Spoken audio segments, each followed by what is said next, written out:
بھائیو، یزید کے گورنروں میں خبیث ترین گورنر تھا عبید اللہ ابن زیاد. اب اس کے اوپر میں بیان کروں صرف عبید اللہ ابن زیاد کس طریقے سے میدان عمل میں اترا تو یہ پورا 1 گھنٹے کا چیپٹر ہے، میں اس کو سکپ کرتا ہوں. اسی کے بارے میں صحیح بخاری میں 3748 نمبر حدیث ہے حضرت حسین کے چیپٹر میں، اور یہ وہ حدیث ہے جس میں امام بخاری نے حسین علیہ السلام لکھا ہے. حسین علیہ السلام، بخاری 3748 کہ امام حسین علیہ السلام کا سر مبارک کاٹ کر عبید اللہ ابن زیاد کے سامنے تشت میں رکھا گیا، اور وہ خبیث چھڑیاں مارنے لگا حضرت حسین کی طرف اور ان کے حسن پہ کلام کرنے لگا. انس ابن مالک حضور کے خادم وہاں تھے، تڑپ اٹھے اور کہا عبید اللہ ابن زیاد ہوش کر، اللہ کی قسم رسول اللہ کے سب سے زیادہ ہم شکل حسین ابن علی تھے. اور دوسری روایتوں میں آتا ہے کہ میں نے تو چھڑیاں مار رہا ہے، میں نے ان ہونٹوں کو چومتے ہوئے دیکھا ہے حضور صلی اللہ علیہ وسلم کو، تو ان ہونٹوں کے اوپر چھڑیاں مار رہا ہے. انس ابن مالک رضی اللہ تعالی عنہ. تو یہ عبید اللہ ابن زیاد اتنا خبیث گورنر تھا. اس کی میں 2 مثالیں آپ کو پیش کرتا ہوں. صحیح مسلم میں 4733 عائذ بن عمر رضی اللہ تعالیٰ عنہ ایک صحابی ہیں، جب ان کی موت کا وقت قریب آیا تو ان کی عیادت کرنے کے لیے عبید اللہ ابن زیاد آیا. یہ یزید کی طرف سے کوفے کا گورنر تھا، جس طرح حضرت معاویہ کے دور میں گورنر تھے مغیرہ ابن شعبہ، اور بعد میں عبید اللہ ابن زیاد کا باپ ابن زیاد. اس طریقے سے یزید نے اس کو گورنر بنایا، کیونکہ اس سے پہلے گورنر تھے حضرت نعمان ابن بشیر رضی اللہ تعالیٰ عنہ. تو وہ حضرت حسین کے خلاف کوئی ایکٹ کرنے کے لیے تیار نہیں ہوئے، کیونکہ صحابی تھے، ڈرتے تھے. ان کو ہٹا کے پھر یزید نے ان کو گورنر لگایا، اس کو عبید اللہ ابن زیاد کو. تو عائذ بن عمر رضی اللہ تعالیٰ عنہ سے ملنے آیا، صحیح مسلم 4733. تو عائذ بن عمر نے کہا عبید اللہ ابن زیاد، اگر مجھے یہ یقین ہوتا نا کہ میں اس بیماری سے زندہ بچ جاؤں گا تو میں تجھ سے کبھی حدیث نہ بیان کرتا، تیرے فتنے سے بچنے کے لیے تو مجھے قتل کروا دیتا. اب مجھے یقین ہے کہ میں بچنے والا نہیں، لہذا میرا سارا خوف ختم.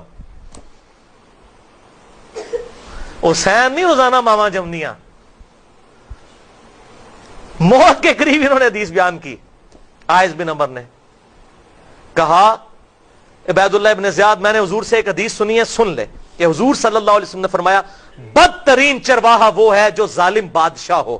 جیسے بکریوں کو لے کے چلنے والا چرواہا ہوتا ہے نا، تو سب سے بدترین چرواہا وہ ہے جو ظالم ہو اور بادشاہ ہو، جو رعایا پبلک ہے اس کی رعیت ہے. اور دوسرے طرق میں صحیح مسلم کے آتا ہے کہ ایسے شخص پر اللہ نے جنت حرام کر دی ہے جو ظالم بادشاہ ہو، جنت حرام کر دی ہے. عبید اللہ ابن زیاد کو کہا بیٹا، یہ حدیث میں نے تجھ سے اس لیے بیان کی کہ بیٹا ذرا احتیاط کرنا. یہ بھی نہیں کہا تو ظلم کرتا ہے، کوڈ ورڈ میں بات کی. لیکن وہ خبیث کہتا ہے اوے محمد کے صحابہ کے بھوسے. صحیح مسلم 4733. اب پتہ چلا صحابہ کے گستاخ کون ہے؟ بنو امیہ. یہ ان کی بدعت ہے. مجھے لوگ کہتے ہیں جی شیعہ کو روکے ہوں، میں کہ شیعہ نو کتنے روکیے؟ تے بنو امیہ دی پارٹی ہے، اے تے حضرت میر معاویہ دی پارٹی ہے، انہوں کتھوں روکیے؟ علی دی پارٹی تے کام نہیں کر دی.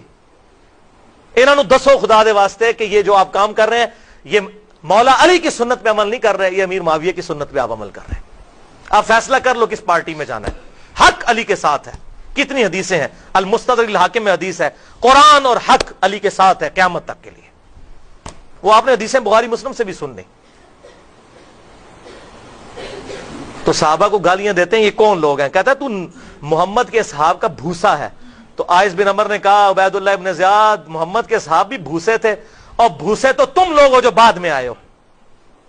وہ ظاہر ان کا ڈر ختم ہو چکا تھا. دوسری مثال سن ابی داؤد 4749. یزید کے اسی گورنر عبید اللہ ابن زیاد نے ایک صحابی ابو برزہ رضی اللہ تعالیٰ عنہ کو اپنے دربار میں بلا کر کہا کہ اس صحابی کو پیش کرو میری بارگاہ میں. ہم تو صحابہ کو ملنے کو ترستے ہیں، وہ صحابہ کو اپنے دربار میں بلاتے تھے ظالم بادشاہ. میں نے اس سے ایک مسئلہ پوچھنا ہے تو ان کے قدموں میں حاضر ہو. خیر بلایا، اور مسئلہ میں نے یہ پوچھنا ہے، یہ حوض کوثر والی حدیث ٹھیک ہے کہ حضور صلی اللہ علیہ وسلم کا حوض کوثر ہوگا؟ وہ بخاری مسلم میں درجنوں حدیثیں ہیں، انا اعطیناک الکوثر، حضور صلی اللہ علیہ وسلم. تو مجھے اس حدیث پہ شک ہے کہ حضور نے واقعی یہ بات کہی ہے، تو میں نے صحابی سے مسئلہ پوچھنا ہے، اس کو میرے دربار میں حاضر کرو. بدماشی دیکھیں. سنن نبی داؤد 4749. تو وہ تو حضور صلی اللہ علیہ وسلم کے چاہنے والے تھے. انہوں نے کہا چلو میں حدیث سنانے کے لیے چلا جاتا ہوں. عبید اللہ ابن زیاد کے سامنے گئے. جیسے ہی صحابی انٹر ہوئے کہتے اے دیکھو موٹے گینڈے نو, موٹا گینڈا محمدی. 3 گالیاں نکالی اس نے اپنے زوم میں. موٹا, ٹھگنا چھوٹے قد والا, محمدی. محمدی گالی ہے. ابو برزہ تڑپ اٹھے. انہوں نے کہا مجھے زندگی نے یہ دن بھی دکھانے تھے کہ محمد کی نسبت میرے لیے آر ہو جاتی کہ مجھے تو کہہ رہا ہے دیکھو اس ٹھگنے کو, موٹے محمدی کو.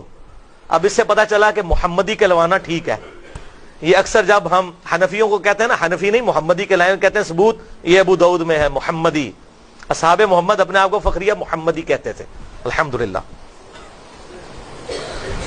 پھر کہنا نہیں حضور گرم کیوں ہوندے ہو, ٹھنڈے ہو جاؤ. نہیں تسی بڑے چنگے بندے ہو, دسو یہ والی بات کہ یہ اب حوض کوثر والی حدیث. انہوں نے کہا ہاں ہے حوض کوثر والی حدیث, اور میں نے حضور صلی اللہ علیہ وسلم سے بارہا سنی, اور اللہ تعالیٰ اس کو حوض کوثر سے نہ پلائے جو اس حدیث کو نہیں مانتا.